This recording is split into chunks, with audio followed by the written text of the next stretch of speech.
رسول اللہ صلی اللہ علیہ وسلم کی اطاعت اور فرما برداری ہی اصل میں یہی آپ صلی اللہ علیہ وسلم کی محبت کی نشانی ہے کہ انسان آپ صلی اللہ علیہ وسلم کی اطاعت اور فرما برداری کرے، آپ کی سنت کو سمجھے، پڑھے، علم حاصل کرے اور اس کی پیروی کرے، اور رسول اللہ صلی اللہ علیہ وسلم کے اسوہ حسنہ کو جانے، سیکھے، اور اپنے اندر وہ اخلاق اور وہ عادات پیدا کرنے کی کوشش کرے، اور رسول اللہ صلی اللہ علیہ وسلم کے دیدار کی خواہش دل میں رکھنا، یہ بھی آپ سے اور دنیا میں بھی اور جنت میں بھی آپ صلی اللہ علیہ وسلم کے دیدار کی خواہش دل میں رکھنا کہ ہمیں سچا خواب آئے کہ ہم آپ صلی اللہ علیہ وسلم کو دیکھیں انشاءاللہ، اور ہمیں آخرت میں آپ صلی اللہ علیہ وسلم کا دیدار اور قربت نصیب ہو۔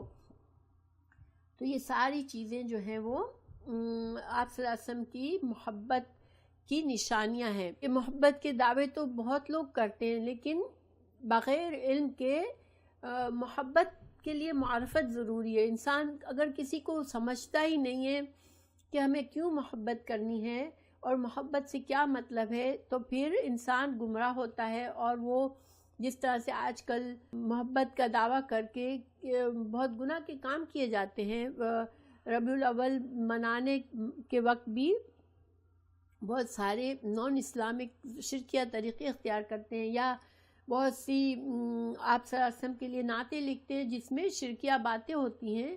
تو یہ چیز ریکوائرڈ نہیں ہے، یا آپ صلی اللہ علیہ وسلم کے بارے میں غلط عقیدہ بنانا کہ آپ انسان نہیں تھے، آپ نور تھے وغیرہ وغیرہ، یا آپ حاضر ناظر ہیں، یہ ساری چیزیں نہیں ہیں ریکوائرڈ کیا ہے کہ ہم پہلے رسول اللہ صلی اللہ علیہ وسلم کی معرفت حاصل کریں، آپ کی سیرت کا مطالعہ کریں، آپ کی احادیث کا مطالعہ کریں، علم حاصل کریں، قرآن میں دیکھیں کہ رسول اللہ صلی اللہ علیہ وسلم سے محبت کے لیے اللہ تعالیٰ نے ہمیں کیا کہا ہے، اور پھر ہم اس کے مطابق جو ہے وہ محبت کریں رسول اللہ صلی اللہ علیہ وسلم سے۔ تو یہ انسان کے لیے جو ہے وہ ایمان کے کامل ہونے کا ذریعہ ہے۔ دیکھیے بعض لوگ مذہبی پیشواؤں کی اندھی تقلید کرتے ہیں کہ یہ ہمارے امام کی بات ہے، اب ہم ان امام کی بات سے ہم مقلد ہیں، ہم ان سے تقلید سے ہم ہٹ نہیں سکتے۔ اب ان کو بالکل کوئی بات کے صحیح حدیث سامنے آتی ہے جو کہ امام کے فتوے سے اپوزٹ ہوتی ہے، تو وہ کہتے ہیں ہاں حدیث تو صحیح ہے مگر ہم مجبور ہیں، ہم مقلد ہیں۔ دیکھیں یہ مجبوری اللہ نے نہیں ڈالی ہے، ٹھیک ہے؟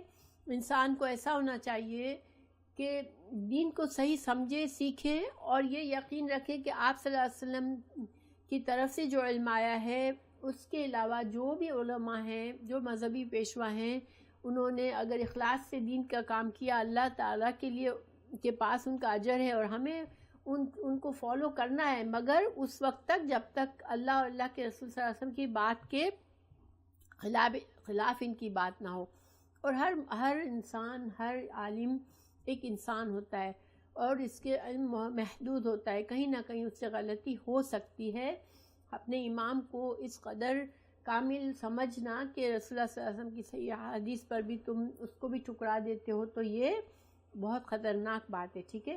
ہمیں اگر ہم دین حاصل کر رہے ہیں تو ہمیں یہ یقین رکھنا ہے کہ ہمیں تمام علماء کی عزت ضرور کرنی ہے، اور ان سے فائدہ ضرور اٹھانا ہے، مگر کسی امام کو اس طرح سے ان کی تقلید کرنا کہ اندھا دھن آنکھیں بند کر کے کہ بس یہ میرے امام کی بات ہے، بس میں اس سے نہیں ہٹ سکتا، ہم سے یہ ایمان کے خلاف ہے، ٹھیک ہے؟ جو قرآن اور حدیث کی تعلیمات ہمیں دی گئی ہے اس کے خلاف ہے یہ کہ ہم اندھی تقلید کریں۔ اللہ سبحانہ تعالیٰ نے فرمایا قرآن میں کہ جو مومن ہے وہ آنکھیں بند کر کے اللہ کی آیتوں پر نہیں گرتے، ٹھیک ہے؟ کیا مطلب ہے کہ انسان دین کو صحیح طرح سے سیکھے، علم حاصل کرے، پھر اس پر عمل کرے اور اس کو پھر آگے بڑھائے۔ تو بہرحال یہ رسول اللہ صلی اللہ علیہ وسلم کی محبت ہمیں مست ہے۔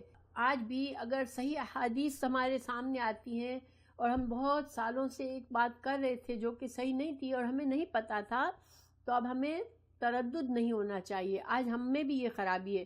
دیکھیے بار بار ہم سمجھتے ہیں کہ اچھا یہ طریقہ رائج ہے ہمارے اندر کہ ہم یہ رسم و رواج کرتے ہیں ہماری شادیوں میں، ہمارے موت میت میں، ہمارے معاملات میں، لیکن یہ تو ہمارے قرآن حدیث کے خلاف ہے۔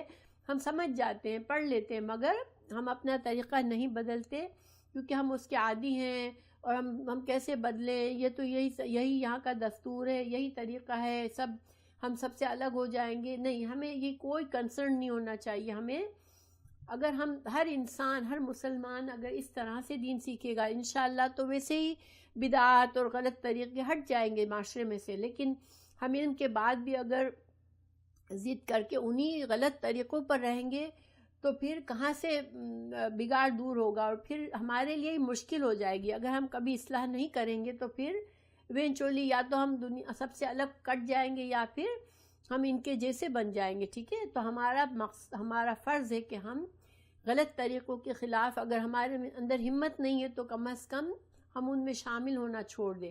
اور اگر ان میں شامل ہوتے ہیں تو اس نیت سے ہوں کہ ہم اصلاح کریں گے انشاءاللہ. تو اللہ سبحانہ وتعالی ہمیں سمجھ دے کہ اگر ہم یہ چھوٹی چھوٹی باتوں کو چھوٹا سمجھتے ہیں مگر یہ بہت بڑی بڑی ہماری طرف سے کوتاہیاں ہیں جو ہمارے ایمان کو ناقص کرتی ہے. ٹھیک ہے، تو ہمیں اپنی ایمان کی اسی طرح حفاظت کرنی ہے جیسے ٹھیک ہے ہم سمجھتے ہیں ہمیں ہمارے جسم کی حفاظت کرنی ہے، ہم سمجھتے ہیں ہمیں اپنی صحت کا خیال رکھنا ہے، ہم سمجھتے ہیں ہمیں اپنی صفائی کا خیال رکھنا ہے. کیوں؟ اگر ہم نہیں کریں گے تو ہم بیمار ہو جائیں گے، ہماری صحت خراب ہو جائے گی. تو ہم اپنی جسمانی صحت کا خیال رکھتے ہیں، ہماری روحانی صحت کا، ہمارے ایمان کا ہمیں اتنا ہوش نہیں ہوتا. لیکن اگر ایمان خراب ہو گیا، ہمارا دل خراب ہو گیا تو پھر ایمان جیسی میٹھی چیز بھی ہمارے لیے کڑوی لگتی ہے اور ہمیں دین کے تمام معاملات بہت مشکل لگتے ہیں.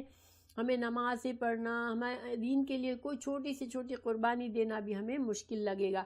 لیکن آسان کب ہوتا ہے؟ جب ہمارا دل صاف، چمکدار، شفاف ہے، جو کہ ایمان کی مٹھاس کو سمجھتا ہے، تو ہمیں اللہ کا کوئی حکم مشکل نہیں لگے گا. اللہ سبحانہ تعالیٰ ہماری مدد فرما دے اور ہم سب کے ایمان کی حفاظت کرنے کی ہمیں توفیق دے. اور اللہ تعالیٰ ہمارے ایمان کو وہ ہمیں ایمان کی مٹھاس سمجھا دے، ہمارے اندر ایمان کی مٹھاس کو داخل کر دے انشاءاللہ.